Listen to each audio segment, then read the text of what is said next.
দাওয়াত দিলে গ্রহণ করবে ইনশাআল্লাহ। ইনশাআল্লাহ দাওয়াতের ব্যাপার ইনশাআল্লাহ তো বলতেই হবে, গরুর গোশতের ব্যাপার আছে, তাই না? ওই দেখি তো মাদ্রাসার জলসা টলসা হলে মানে গেট ভেঙে ফেলছে এরকম করে, কিছু কিছু মাদ্রাসা মনে হচ্ছে জীবনে খাই নাই, ও গরুর গোশত চোখেই দেখিনি, এরকম একটা মনে হয় আর কি। আপনাদের এখানে গোড়াইপুরের কথা বলছি না, ওই আরে অন্যান্য যত মাদ্রাসা জলসা বা মসজিদের ঈদগাহ জলসা হয় ডেলিগেটে মনে হচ্ছে গেট ভেঙে ফেলছে। আশ্চর্য ব্যাপার, এটা ভদ্রতাটুকু নেই, আচ্ছা নেই,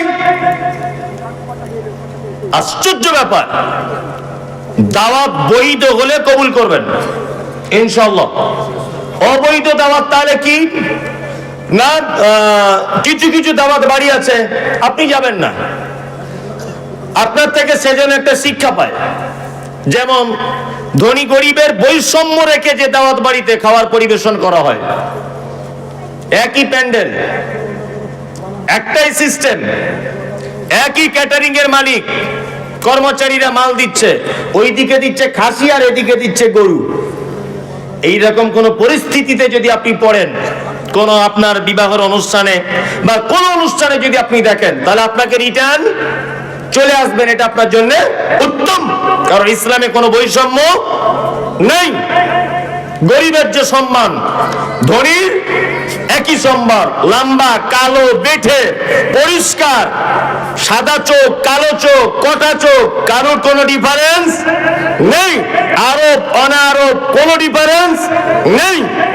আল্লাহর নিকটে ওই লোক সব থেকে উত্তম যার ভিতরে তাকওয়া পরহেজগারিতা বেশি, আল্লাহ ভীরুতা বেশি। দুই, এমন একটা বৈঠকে আপনাকে দাওয়াতের জন্য আহ্বান করা হলো, যে বৈঠকে বা যে দাওয়াত বাড়িতে আপনি গিয়ে দেখছেন বাদ্যযন্ত্র বাজছে।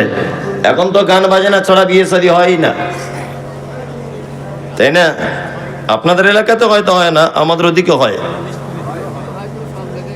সব জায়গায় হয় না, কিছু কিছু বাড়িতে আছে। আমল কাকে বলে? ভালো আমল হচ্ছে সেটা যে আমলটা আল্লাহ সুবহানাহু ওয়া তাআলা করতে বলেছেন, যে আমলটা মুহাম্মদ সাল্লাল্লাহু আলাইহি ওয়াসাল্লামের স্বীকৃতি রয়েছে, এই আমলটাই ভালো কাজ। জানাজার সালাত আদায় করতে গেলাম, একজন লোক মাটি দেওয়ার সময়তে জোরে জোরে বলছে, সবাই দোয়া বলুন, মিনহা খালাকনাকুম অফিহা নুঈদুকুম ওয়া মিনহা নুখরিজুকুম তারাতান উখরা। আমি তার পাল্টা জবাবে বলছি, এই দোয়া বাদ দিয়ে বিসমিল্লাহ বলে দেন মাটি। তখন চাচা আমাকে বলছে, তুমি কোথাকার মৌলভী স্যার? হ্যাঁ, কেন? তো হচ্ছে মিনহা খালাকনাকুম কোরআনের আয়াত, এটা বললে তোমার অসুবিধা কোথায়? এটা বললে তোমার অসুবিধা কি হচ্ছে? তুমি এটা বলতে মানা করছো? আমি তখন বললাম, চাচা এটা যে এখানে বলতে হবে তোমাকে, এটা কে বললো? বলছে কোরআনের আয়াত বললে অসুবিধা কি? বোঝার চেষ্টা করুন, কোরআনের আয়াত বলেই যে সব জায়গায় বলা যাবে এটা ঠিক না। রুকুতে গিয়ে কি বলতে হয়? আল্লাহু আকবার। রুকুতে গেলাম, গিয়ে কি বলি? সুবহানা রাব্বিয়াল আযীম বলি না? তো ওইটা ওই জায়গায় যদি বলি, ইন্না আতাইনাকাল কাউসার ফাসাল্লি লিরাব্বিকা ওয়ানহার ইন্না শানিয়াকা হুয়াল আবতার, নামাজ হবে না বাতিল? বাতিল। একই তো জিনিস, একই জিনিস নয়, একই তো। সুবহান রাব্বিয়াল আযীম, এর থেকে উত্তম কথা আমি বললাম না কোরআনের আয়াত? তার মানে বোঝা যাচ্ছে সব জায়গাতে সবটা ফিট করা যাবে না। উত্তম হচ্ছে সেইটা যেটা আল্লাহর আদেশ রয়েছে আর মুহাম্মদ সাল্লাল্লাহু আলাইহি ওয়াসাল্লামের আদেশ রয়েছে, এটা উত্তম। বড় বড় আলেমরা বসে আছেন স্টেজে, আমাদের নবী মুহাম্মদ সাল্লাল্লাহু আলাইহি ওয়াসাল্লাম তিনি বলছেন, কোন মানুষ যখন মৃত্যুর অবস্থায় থাকে, সে যখন একদম অন্তিম শয্যায় পৌঁছে যায়, তখন তোমরা বলো লা ইলাহা ইল্লাল্লাহ। তোমাদের বলাতে যদি ওই লোকটা একবার বলে দেয় লা ইলাহা ইল্লাল্লাহ, তাহলে নবীজি বলছেন ওই লোকটা যাবে কোথায়? জান্নাতে। তবে ওকে বলার আদেশ করতে পারবেন না যে ভাই বলো লা ইলাহা ইল্লাল্লাহ, ভাই বলো লা ইলাহা ইল্লাল্লাহ, না। আদেশ করলে একটা বিপরীত দিকে ক্ষতি আছে, সেটা হচ্ছে এই ও মৃত্যু যন্ত্রণায় আছে। আপনি যদি তাকে প্রেসার করেন, ও অস্বীকার করে দিতে পারে, ও গাল দিয়ে দিতে পারে, ও অসহ্য যন্ত্রণায় উল্টো পাল্টা কিছু বলে দিতে পারে। এই কারণে আপনার উচিত হবে আপনি নিজে বলবেন লা ইলাহা ইল্লাল্লাহ। আপনার ভাই যদি ওটা শুনে যদি বলে লা ইলাহা ইল্লাল্লাহ, তাহলে অবশ্যই ওর থাকার জায়গা জান্নাত। আপনার আব্বা এইরকম মুহূর্তে রয়েছে, আপনি চলে গেলেন কোন মাদ্রাসায়, গিয়ে কারি সাহেবকে ডেকে বলছেন, কারি সাহেব তাড়াতাড়ি করে আসুন, আমার আব্বা যায় যায় ভাব। কারি সাহেব বলছে আমার অন্য জায়গায় দাওয়াত আছে, আমি 4টে ছেলে পাঠিয়ে দিচ্ছি। 4টে ছেলে পাঠিয়ে দেওয়া হয়েছে, 4 জনা বড় বড় সাইজের কোরআন মাজিদ নিয়ে দুলে দুলে বলছে ইয়াসিনুল কোরআনিল হাকিম ইন্নাকা লামিনাল মুরসালিন। ফেরেশতারা একদম বাঁশ রেডি করে রেখে দিয়েছে। তুই কোথা পেলি ইয়াসিন? এখন ইয়াসিন এটা কোরআনের একটা সূরা, তাই না? এই মুহূর্তে এখানে পড়ার ব্যাপারে হযরত মুহাম্মদ সাল্লাল্লাহু আলাইহি ওয়াসাল্লামের কোন আদেশ আছে? আছে। তার মানে এটা ভালো কাজ না খারাপ কাজ? অবশ্যই খারাপ কাজ। আমি আপনাদেরকে কয়েকটা ভালো কাজের আদেশ আল্লাহ নবী সাল্লাল্লাহু আলাইহি ওয়াসাল্লামের তরফ থেকে দিয়ে দিচ্ছি, আর কয়েকটা ভালো আমল করার জন্য বিনীত অনুরোধ করে দিচ্ছি। আমি জানি শীতকালীন রাত, আমি এসেই বুঝতে পেরেছি যে আমি যখন বক্তব্য দেবো তখন আর মানুষের ধৈর্য থাকবে না। যত দামির বক্তাই হোক না কেন, যত স্বাদের বক্তাই হোক, মানুষ শীতকালে ধৈর্যের বাইরে চলে গেলে আর থাকবে না। তারপরেও যারা আপনারা আছেন টুক টুক টুক টুক করে শুনে নেন, আমি 2-5টা কথা বলে দিই। এক, ভালো কাজ বলে দিচ্ছি, আমল করবে ইনশাআল্লাহ? ইনশাআল্লাহ আমল করবো তো ইনশাআল্লাহ। এক, আল্লাহ নবী সাল্লাল্লাহু আলাইহি ওয়াসাল্লাম বলেছেন হাক্কুল মুসলিমি আলাল মুসলিমি খামসিন রাদ্দুস সালাম। এক মুসলমান আর এক মুসলমানের উপরে 5টা হক। আর একটা রওয়ায়াতে এসেছে 6টা, তা আমি 5টারটা বলছি। এক, কোন মুসলিমের সঙ্গে দেখা হলে তুমি বলবে কি আসসালামু আলাইকুম। আচ্ছা, এইটা বলতে গিয়ে পয়সা খরচা হলো, অথচ 10টা নেকি পেয়ে গেলেন, তাই না? আমি শুনেছি আপনার ছেলে নাকি ইংলিশ মিডিয়ামে পড়ছে, আলহামদুলিল্লাহ, ভালো জিনিস। ও ফটর ফটর করে ইংরাজি বলে, good morning, good evening, good afternoon বলে না? আপনার ছেলে যদি একদিনে good good good good good good good good করেই যদি যায়, 4 আনা নেকি হবে বলে মনে হয়? হবে না। আপনার ছেলে ইংলিশ মিডিয়ামে পড়ুক, এটা আমার আপত্তি নেই। আপনি অন্তত পক্ষে বাড়ি এলে বলবেন যে তোমার চাচার সঙ্গে দেখা হলে গুড মর্নিং বলতে হবে না, বলো মুহাম্মদ সাল্লাল্লাহু আলাইহি ওয়াসাল্লামের শেখানো আসসালামু আলাইকুম, এটা বলো। সালাম সবাইকেই দেবো আমরা ইনশাআল্লাহ। বউকে দেওয়া যাবে না, বউকে দেওয়া যাবে? বউকে দেওয়া যাবে না। বউকে দিলে খুব বুঝে মনীষার লজ্জা লাগে, জানে না? ও এক বালিশে মাথা দিয়ে শোয়া যায় তখন লজ্জা লাগে না? হ্যাঁ, গলা ধরে বসে গল্প করা যায় তখন লজ্জা লাগে না? হ্যাঁ, একসঙ্গে গোসল করা যায় তখন লজ্জা লাগে না? প্রেমের গল্প করা যায় তখন লজ্জা করে না? আর আসসালামু আলাইকুম মনীষার কি করে বলবো? খুব লজ্জার ব্যাপার না? সবাইকে সালাম দেয়, বউকে দেয় না, তাই না? আমাদের পশ্চিম বাংলার প্রায় ফ্যামিলিতে স্বামী স্ত্রী অশান্তি হচ্ছে না? হচ্ছে কি হচ্ছে না? হচ্ছে। আজকে থেকে আর হবে না। আপনি একটা আমল করুন আজকে থেকে, ছোট আমল, আমলটা করুন, দেখবেন আর হবে না ইনশাআল্লাহ। এক, আসসালামু আলাইকুম বাংলা মানে কি? আল্লাহ তুমি তার উপর শান্তি বর্ষণ করো, তাই তো? আর ও প্রতি উত্তরে কি বলবে? ওয়ালাইকুমুস সালাম, আল্লাহ তোমার উপরও শান্তি বর্ষণ করুক। তার স্বামী স্ত্রী ঝগড়া হয়েছে, ধরে নেন, বাড়ি ঢুকলেন, আসসালামু আলাইকুম খাদিজা, কি করছো? ও যত বদমাশ মেয়েই হোক, সালামের উত্তরটা অন্তত নিবে। ও উত্তরে কি বলবে? ওয়ালাইকুমুস সালাম। কোন রকম আছি বেশি ভেটা ভেটা করো না, যাই করুক কিন্তু সালামের উত্তরটা নেবে, নেবে কি নেবে না? তাহলে আপনি যদি দিনে 10 বার যদি এটা বলেন যে তোমার উপরে আল্লাহর তরফ থেকে শান্তি বর্ষণ হোক, আর ও যদি বলে তোমার উপরে হোক, আর একবার যদি কবুল হয়ে যায়, তাহলে আর অশান্তি থাকবে? থাকবে? থাকবে না। এই পদ্ধতিটা সত্যি খুব ইম্পর্টেন্ট একটা পদ্ধতি। আপনার স্ত্রীকে বেশি করে সালাম দেবেন। কি বললাম বুঝলেন? 2, নিজের বাড়িতে হোক অপরের বাড়িতে হোক, লা তাদখুলুল বুয়ুতা গায়রা বুয়ুতিকুম, নিজের বাড়ি হোক অপরের বাড়ি হোক, যখন ঢুকবেন কি বলে ঢুকবেন? আসসালামু আলাইকুম। কেন বলতে হবে এটা? আগে আপনাকে বলেছি সারা পৃথিবীর সব থেকে উত্তম জীবন ব্যবস্থা, তার নাম হলো ইসলাম। আপনার বাড়িতে একটা বেটি রয়েছে, আপনার বয়সটা 16 বছর। আপনি বাড়িতে নাই, আপনার বিবি আর আপনার বেটি দুজনা শীতকালে গোসল করে বারান্দায় বা বাড়ির আঙিনাতে রোদ্দুরে বসে আছে চুল খোলা অবস্থায়। আপনার 16 বছরের বেটির বুকে ওড়না নাই, আপনার বাড়িতে বৌমা রয়েছে গায়ে চাদর নাই, শাশুড়ি আর বৌমা দুজনা বসে আছে মোটামুটি আগলা অবস্থায়। আগলা মানে ইম্পর্টেন্ট জায়গাগুলোতে সব ঢাকা রয়েছে, কিন্তু তার বগলে ফাঁকা, এইদিকে তার পেট ফাঁকা, এইদিকে হাঁটুর নিচে ফাঁকা, তেল মাখছে শীতকালে রোদ্দুরে বসে বসে। আর আপনি যদি হঠাৎ করে বাড়ির ভিতরে ঢুকে যান আর আপনার বেটি যদি এই অবস্থায় থাকে আর আপনার বৌমা যদি এই অবস্থায় থাকে, তাহলে বলুন তো দেখি বৌমা আর আপনার বেটি লজ্জা পাবে কি পাবে না? ইসলাম বলেছে তুমি দরজায় দাঁড়িয়ে থেকে বলবে আসসালামু আলাইকুম, ও আয়েশার মা আমি বাড়িতে চলে এসেছি, তাড়াতাড়ি করে দরজা খোলো। তোমার স্ত্রী আস্তে আস্তে করে দরজা খুলতে আসবে, তোমার মেয়ে চলে যাবে ঘরের ভিতরে, ঘরের ভিতরে গিয়ে তার প্রয়োজন মতো পোশাক পরে নিবে, গায়ে ওড়না নিয়ে নিবে। আর তখন যদি আপনি বাড়িতে প্রবেশ করেন, আপনিও লজ্জা পাবেন না, আপনার বেটিও লজ্জা পাবে না। এই জন্য ইসলাম বলেছেন নিজের বাড়িতে হোক অপরের বাড়িতে হোক তোমরা সালাম দিয়ে প্রবেশ করবে। ইনশাআল্লাহ আজকে থেকে এই আমলটা করব, সবাই সবাইকে সালাম দিব ইনশাআল্লাহ। চলুন 2, ফায়াদাতুল মারিজ, অসুস্থকে দেখতে যাও। পাড়া প্রতিবেশী কেউ যদি অসুখে পড়ে যায় তাহলে আমরা তাকে দেখতে যাব। এগুলো ফ্রি নাকি?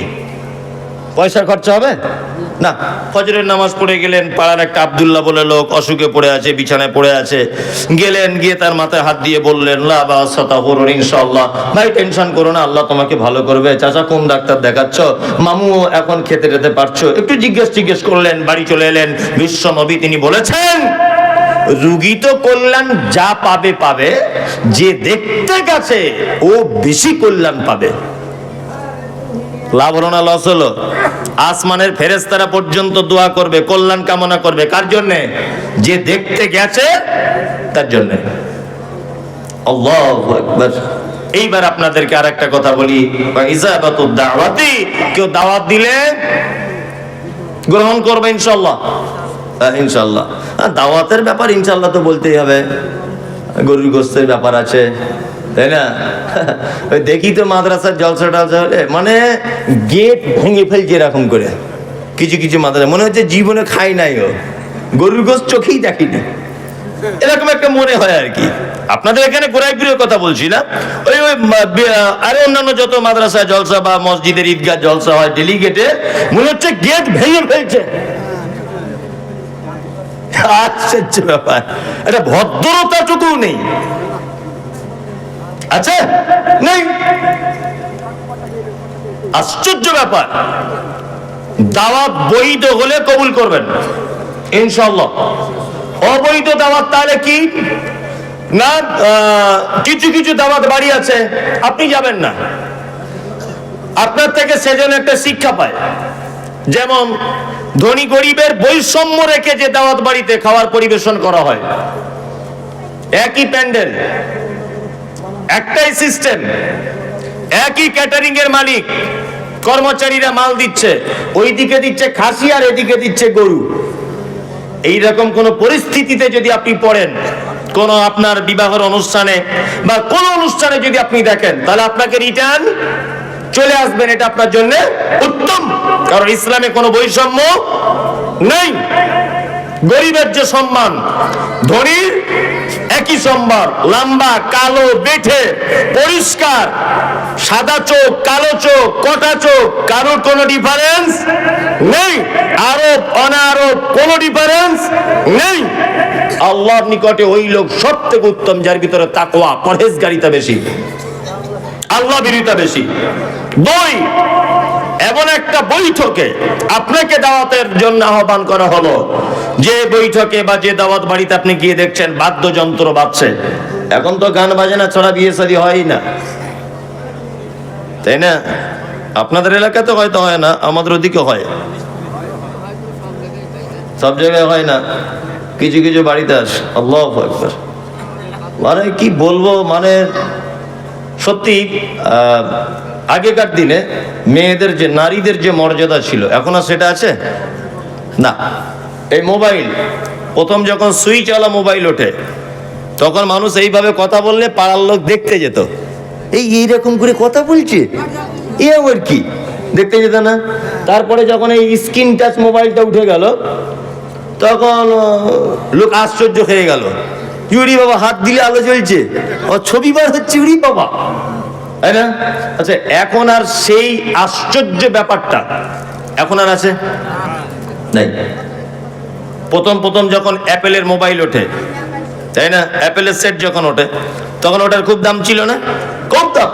ওরে বাবা, অ্যাপেলের সেট, ও ও 2-3 মিনিট। কে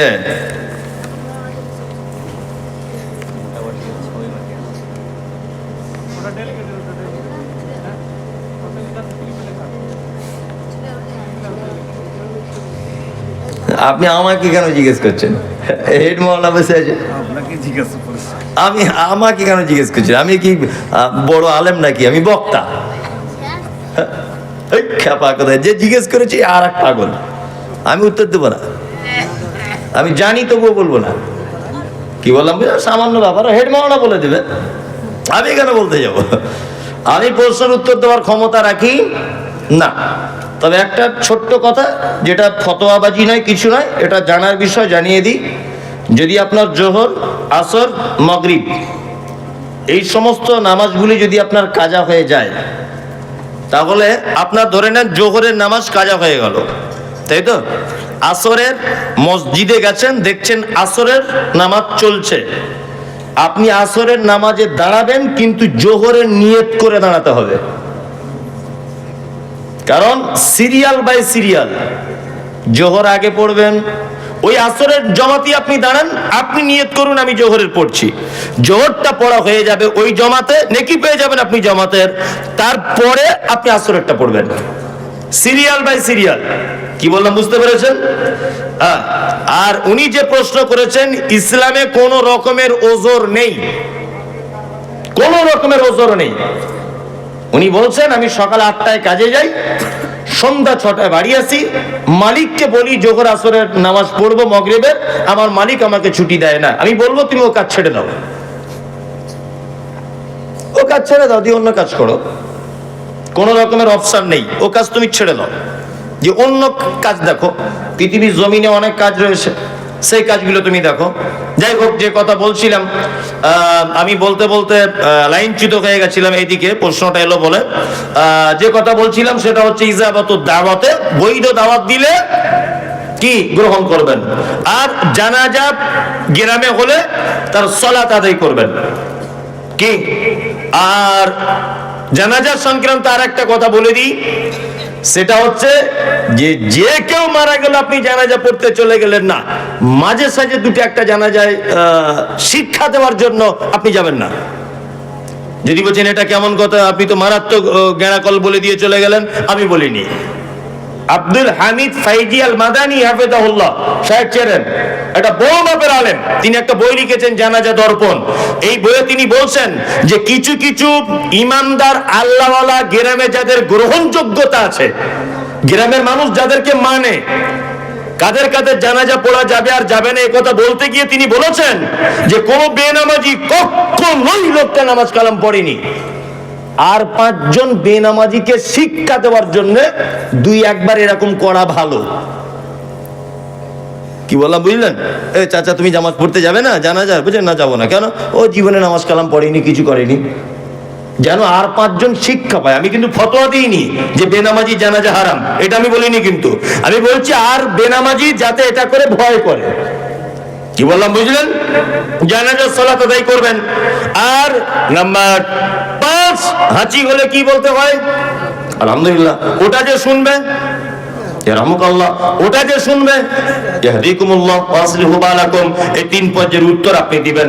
আপনাকে 5টা ভালো কাজ বলে দিলাম, ইনশাআল্লাহ এই ভালো কাজগুলো আমল করার চেষ্টা করবে ইনশাআল্লাহ। 1 সালাম দিবেন, 2 বৈধ দাওয়াত কবুল করবেন, 3 অসুস্থকে দেখতে যাবেন, 4 হচ্ছে আপনার জানাজার সালাত আদায় করবেন, 5 হাঁচি হলে 3 পর্যায়ের উত্তর দিবেন। আল্লাহ নবী সাল্লাল্লাহু আলাইহি ওয়াসাল্লাম বলেছেন একজন মুসলিম আর একজন মুসলিমের উপর এটা হক। আমি ভালো কাজ করার জন্য পৃথিবীতে আল্লাহ আমাদের পাঠিয়েছেন, তাই না? এবার একটা আশ্চর্য ভালো কাজ বলে দিই, 2 মিনিট আমাকে টাইম দেন। কমিটির কাছে এটা আমার অনুরোধ। আল্লাহ নবী সাল্লাল্লাহু আলাইহি ওয়াসাল্লাম, এখানে যারা বসে আছেন সকলেই আমার দিকে ফিরে খুব অ্যাক্টিভ হয়ে কথাটা শুনুন। আমাদের নবী মুহাম্মদ সাল্লাল্লাহু আলাইহি ওয়াসাল্লাম পৃথিবী থেকে যেদিন চলে গেছেন সেই দিনটির নাম কি? কি বার ছিল? সোমবার। আলহামদুলিল্লাহ, আপনারা ভালো জানেন সোমবার। সোমবারের দিন জীবনের শেষ জমাতে সালাত আদায় করেছেন মাগরিবের, আর প্রথম 2 রেকাতে যে তেলাওয়াত করেছিলেন সেই তেলাওয়াতটা হচ্ছে সূরা মুরসালাত। শেষ যে আয়াত তেলাওয়াত করেছিলেন আয়াতটি হচ্ছে ফাবিআইয়ি হাদিসিম বাদাহু ইউমিনুন। আল্লাহ তাআলা আয়াতে বলছেন তোমরা কি এর পরে অন্য কোনো কিতাবের উপর ঈমান আনবে? নবীজিও যেন উম্মতের উদ্দেশ্যে কথা বলতে চাইলেন। শেষ করলেন সালাত মাগরিবের, বাড়ি চলে এলেন। হযরতে বেলাল আজান দিচ্ছেন নববীতে, হাইয়া আলাস সালাত। আল্লাহ রাসূল আজান শুনে আয়েশাকে ডেকে বলছেন, আয়েশা, বাংলাদেশের প্রখ্যাত আলেম ডক্টর আসাদুল্লাহ গালিব সিরাতুর রাসূল নামক একটা বই লিখেছেন। এই বইয়ের একেবারে শেষের দিকে আপনি এই সমস্ত কথাবার্তাগুলো পাবেন। আয়েশা, আমাকে একটু পানি দাও। আম্মা জান আয়েশা পানি দিলেন, আল্লাহ রাসূল ওযু করলেন। ওযু করার পর জ্ঞান হারিয়ে ফেললেন। আবার একটু পরই জ্ঞান চলে এলো। আল্লাহ রাসূল আবার বললেন, আয়েশা একটু পানি দাও। আয়েশা পানি দিলেন। আল্লাহ রাসূল ওযু করলেন। 3 বার উল্লেখ করেছেন উনি। আল্লাহ রাসূল আবার অজ্ঞান হয়ে গেলেন, জ্ঞান হারিয়ে ফেললেন। তৃতীয়বার আবার আম্মা জান আয়েশা পানি আগিয়ে দিলেন। আল্লাহ রাসূল ওযু করতে করতে আয়েশার দিকে ইশারা করে বলছেন, আয়েশা জানালা দিয়ে বলো তোমার আব্বাকে ইমামতি করতে যেতে। আমি আর যেতে পারবো না, আমার শরীরের অসুস্থতা বেড়ে গেছে। আম্মাজান আয়েশা মসজিদে নববীর জানালার পর্দাটা সরিয়ে দিয়ে আব্বাকে ডেকে বলছেন, আব্বু, আল্লাহ রাসূল আপনাকে ইমামতি করতে যেতে বলেছেন। হযরত আবু বকর এই কথাটা শুনে বাচ্চা ছেলের মতো ডুকরে কেঁদে উঠলেন। তিনি বুঝতে পেরেছেন যে আল্লাহ রাসূল অসুস্থ। আল্লাহু আকবার। হযরত আবু বকর গেলেন ইমামতিতে, কিন্তু মন চায় না। একটা কথা জেনে রাখুন, ইসলামিক কুইজে অনেক সময় এগুলো ধরা হয়, প্রশ্ন উত্তর পর্বে। হযরত আবু বকর আল্লাহ নবী সাল্লাল্লাহু আলাইহি ওয়াসাল্লামের জীবদ্দশাতে বেঁচে থাকা অবস্থায় 17 ওয়াক্তের ইমামতি করেছেন। কত ওয়াক্তের? 17। যদিও এই ব্যাপারে আম্মা জান আয়েশা আপত্তি তুলেছিলেন, আল্লাহ রাসূলকে বলেছিলেন, আল্লাহ রাসূল সাল্লাল্লাহু আলাইহি ওয়াসাল্লাম, আমার আব্বা যদি বারবার নামাজ পড়ায় ইমাম হয়ে, আর অন্যান্য বিবিগুলো তো রাগ করবে, অন্যান্য সাহাবীরা রাগ করবে, আর আপনি শেষ বয়সে আমার কাছে আসেন, তা এক কাজ করুন, অন্য সাহাবীদের একটু সুযোগ দেন। তখন আল্লাহ রাসূল খুব কড়া মেজাজে আয়েশাকে বলছে, আয়েশা, আরে আমি বলছি আবু বকর কি ইমামতি করতে, আর তুমি বলছো অন্যজনকে? কখনোই নয়, তোমার আব্বা ইমামতি করবে। ইমামতি করলেন। বৃহস্পতিবার মসজিদে যেতে পারলেন না, শুক্রবার যেতে পারলেন না, শনিবার হযরতে বেলাল আজান দিচ্ছেন। আল্লাহ নবী সাল্লাল্লাহু আলাইহি ওয়াসাল্লাম 2 সাহাবীর কাঁধে ভর দিয়ে একটু সুস্থ বোধ করলেন। আবু বকর রাদিয়াল্লাহু তাআলা আনহু তখন জোহরের ইমামতি করছিলেন। আল্লাহ রাসূল কি আবু বকরের বাম দিকে বসলেন। আল্লাহ রাসূল হলেন ইমাম, আবু বকর হয়ে গেলেন মুকাব্বির। ইসলামের প্রথম মুকাব্বির হচ্ছেন হযরত আবু বকর সিদ্দিক রাদিয়াল্লাহু তাআলা আনহু। আল্লাহ রাসূল বাড়ি চলে এলেন। বাড়িতে আসার পরে সর্বপ্রথম আম্মা জান আয়েশা সিদ্দিকা রাদিয়াল্লাহু তাআলা আনহাকে তিনি বলছেন, আয়েশা, আমাদের বাড়িতে কি কোনো সম্পদ আছে? আম্মা জান আয়েশা বলছেন আল্লাহ রসুল 5টা থেকে 9টা স্বর্ণের দিনার আছে। স্বর্ণের কয়েনকে দিনার বলে, আর দিরহাম বলে চাঁদির কয়েনকে। 5টা থেকে 9টা দিনার আসে। তখন আল্লাহ রসুল আওয়াজ বাড়িয়ে দিয়ে বলছেন, আয়েশা তুমি এগুলো দান করলে না কেন? কেন তুমি দান করলে না? তুমি জানো যে কোন নবীর পক্ষে এটা উচিত নয় যে পৃথিবীতে কোনো সম্পদ রেখে আল্লাহর সাথে সাক্ষাৎ করবে। আয়েশা, যে লোক পৃথিবীতে সম্পদ রেখে চলে যায়, এই সম্পদ নিকৃষ্ট সম্পদ। তুমি যদি এটা আগে পাঠিয়ে দিতে আমার রবের কাছে, আমার আল্লাহর কাছে, তাহলে আমি মারা যাবার পরেই আমি আমার আল্লাহর কাছে প্রতিদান পেয়ে যেতাম। আল্লাহু আকবার। তার মানে মুহাম্মদ সাল্লাল্লাহু আলাইহি ওয়াসাল্লাম এটা বোঝাতে চাইলেন, মানুষ যে সম্পদ পৃথিবীতে রেখে যায় এটা একটা নিকৃষ্ট সম্পদ। মানুষের জন্য সম্পদ 3টা। এক, সে যেটা খায়, সে যেটা পড়ে, আর সে যেটা তার রবের কাছে আগে পাঠিয়ে দেয়, অর্থাৎ দান, খায়রাত, সাদকা, এই সমস্ত জিনিস যারা করে, এটা হচ্ছে একটা মূল্যবান সম্পদ। এই কথা বলছেন কে? আল্লাহর নবী সাল্লাল্লাহু আলাইহি ওয়াসাল্লাম। আমি জানি কমিটি আমাকে বলছেন যে মাদ্রাসার একটু আদায়ের কথা বলুন, কিন্তু আদায়ের কথা বললে লোক সব পালাবে। কি বললাম বুঝলেন? তারপরে আমাকে বলতে হবে। এখনো মোটা মোটা পার্টিরা অন্যান্য গত বছর এসে যে হিসেবে দাম দেখেছি, এবারে কই তেমন ভাবে দেখতে পাইনি। তারপরেও আমি অনুরোধ করব, যারা বসে আছেন বা যারা স্টেজে আছেন বা যারা বড় আর কি মাপের দান দেওয়ার মতো মানুষ আছেন, আপনাদের কাছে অনুরোধ যে আপনারা অত্র প্রতিষ্ঠানে আপনাদের প্রিয় সম্পদ মূল্যবান অর্থকে একটু ব্যয় করুন। বিনীত অনুরোধ, যারা এখানে আছেন, আপনারা যারা বসে আছেন, তানবীর ভাই 1000 টাকা করে চেয়েছেন। ওরকম 1000 করে দিলে, 500 করে দিলে তো মাদ্রাসা চলবেই না, প্যান্ডেলে খরচাই উঠবে না,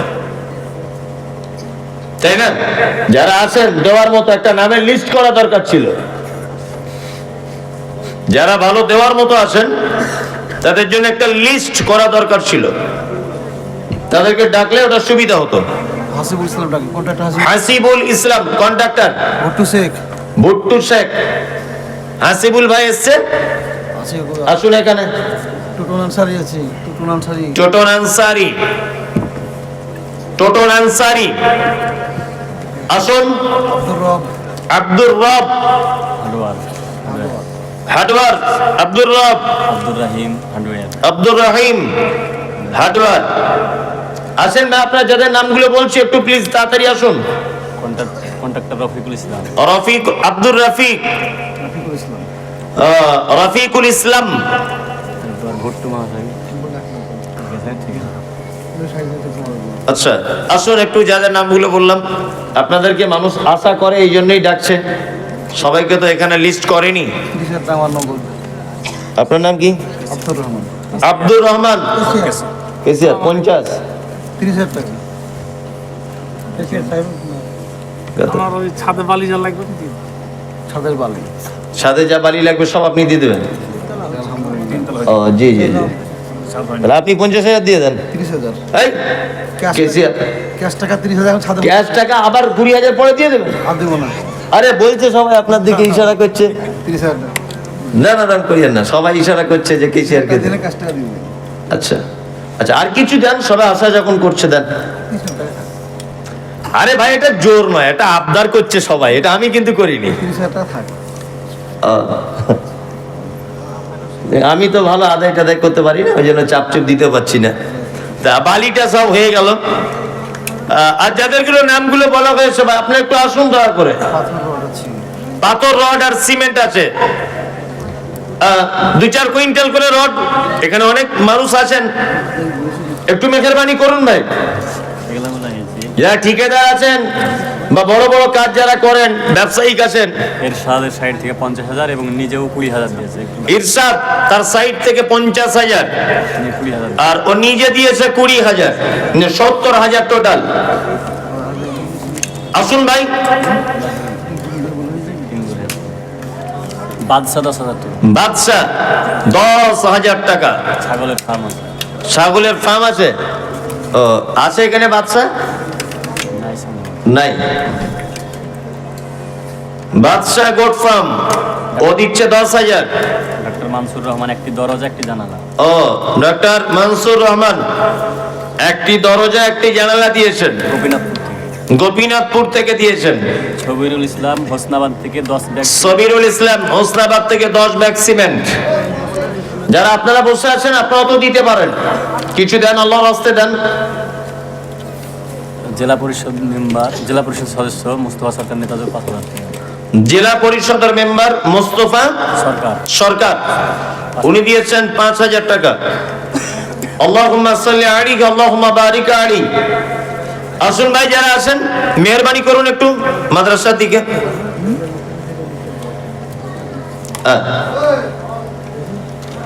কই যাদের নামগুলো বললাম তারা কেউ এলো না, আসলে কেউ নেই মনে হচ্ছে এখানে। হাসিবুল আছে। হাসিবুল কই? সভাপতি সাহেব আছে। হ্যাঁ, হাসিবুল ভাই কই? তাহলে কেসিআর দিল, সভাপতি সাহেব দিয়েছে? না বলেন। আপনি বলুন। সভাপতি সাহেব বলছেন 10,000। সবাই বাধা বাড়াতে বলে। বাধা কি হবে? আচ্ছা, আনসারি 40,000 বলেছে, দেখেন কিছু করেন। কই টোটাল আনসারি কই? আরে এদিকে আসুন না, আপনি বলছে যখন একটু আসুন, আসুন আসুন। সবাই আপনার উপরে আশা করছে, আপনাকে নিশ্চয়ই, এটা তাছাড়া কিছু না, জোর জবরদস্তি না। আপনি খুশি মনে দিলে সবাই আল্লাহ খুশি হবে। 40 সবাই বলছে আর আর একটু দিতে। আচ্ছা 50। আচ্ছা, এই টোটাল 50,000 দিল। আলহামদুলিল্লাহ, সত্যি আল্লাহ মাল যাদের দিয়েছে এদের অন্তরে দিয়েছে দেখতে পাচ্ছি, তাই না? তাছাড়া এত বড় একটা প্রতিষ্ঠান এই 50,000 টাকা পকেট থেকে বার করে, মানে ফাও ফ্রিতে মনে হয় কাউকে দেওয়ার মতো, এটা খুব কঠিন ব্যাপার। কঠিন ব্যাপার নয়, খুব কঠিন। এত পরিশ্রম করে বেচারা টাকা ইনকাম করছে, আর লোকের দুয়াতে চলছে। তারপরে এই ছেলেগুলো তো আপনাদের গ্রামেরই ছেলে, অবশ্যই মাদ্রাসার মৌলভী সাহেব ছাত্রদের উচিত যে এদের জন্য একটু দোয়া করা। জার্মান 5,000।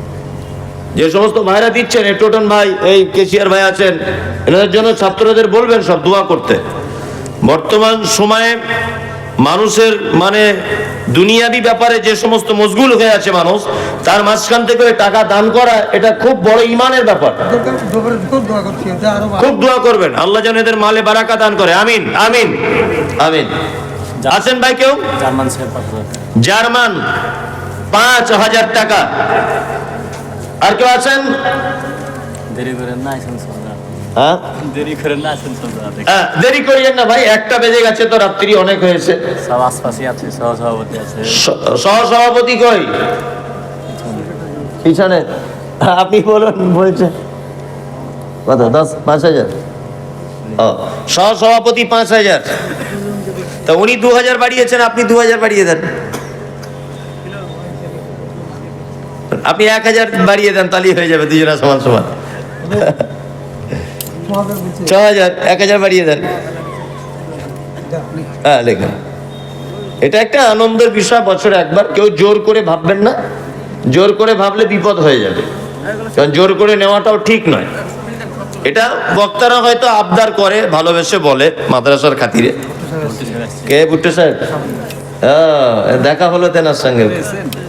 জি, কত? 20,000 টাকা করবেন, আর লেবার কালেকশন 45,600। 45,600 আর 20,000, মানে কত হচ্ছে তাহলে?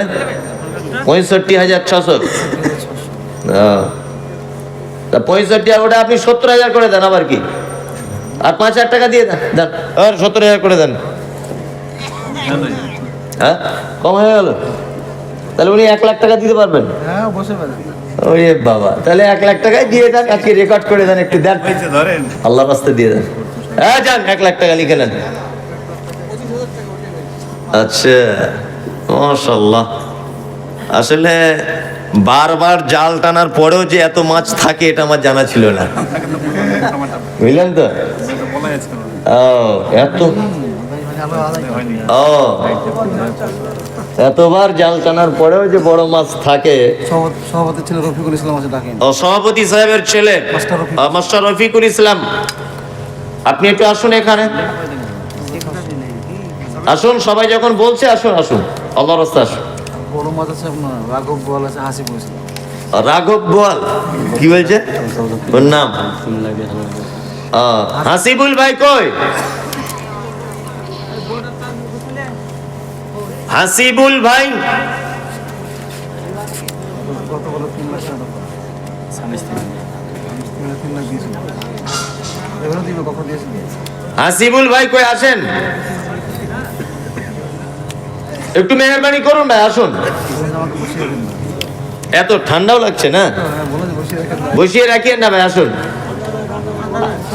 আর যার পাশে আছে আপনি একটু হাত তুলুন, তাহলে হাসিবুল কোথায় আছে আমি যাচ্ছি। এখানে নেই মনে হচ্ছে হাসিবুল, নেই। ওই আসছে, আস্তে আস্তে কই আসছে? ও এই আপনারা যারা বসে বসে আছেন, আপনারা কিছু দেন? হ্যাঁ বাইরেকার কোনো দাম নাই জানেন স্যার, জি জি। বাইরেকার দামই নাই। হাসিবুল ভাই হাসতে হাসতে হাসতে যাক, হাসি মুখ দেখলে ভালো লাগে। আর যাকে টাকা হয় মন খারাপ করে আসে, চাইতে ইচ্ছা করে না।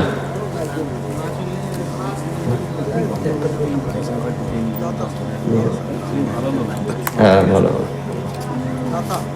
হ্যাঁ আসুন হাসিবুল ভাই, আপনি আসুন, আপনি ফাইনাল করে দেন, 5 লাখ বলে দেন, যা আছে কপালে। আর একটা কন্ট্রাক্টর আছে, টিঙ্কু আন্দাজে এসে বলে দেন 5 লাখ। মজিবুর রহমান টিঙ্কু আছে, আর একটা কন্ট্রাক্টর আছে। হাসিব ভাই বলুন, আসুন বলুন। স্বামী স্ত্রী মিলিয়ে 5 লাখ টাকা দিয়ে দেন। না না, তো কত? একটু সমস্যা আছে। কত? 1.5 লাখ। আপনি 3 লাখ টাকা দিবেন? গত বছর দিয়েছিলাম, অবস্থা ভালো ছিল। শুন, আমি আমার বলতে তো কথাটা, 1.5 লাখ লিখ, সকালে মেম্বার কি বলবে সেটা পরে বলবো। ওটা আমার কাছে কোনো জানি না। আচ্ছা আপনি ওর মতো 2 লাখ করুন, ওটা 1.5 লাখ না? না, দুই করে আমার নামে 2 করে দেবো, সকালে দেখতে হবে, জিজ্ঞেস করে দেবো। মেম্বার নেই, সকালে দেখছি মেম্বার আর হাসিবুল সাহেবের নামে 2 লাখ। তাহলে দুজনা মিলিয়ে 3 লাখ দিয়ে দেন। 3 লাখ পারবো না এবার। 2 লাখ কর। 2 লাখ আমি নামটা লিখছি, ফাইনাল হবে যখন আমি বলছি, amount বলছি। 2 লাখ কত?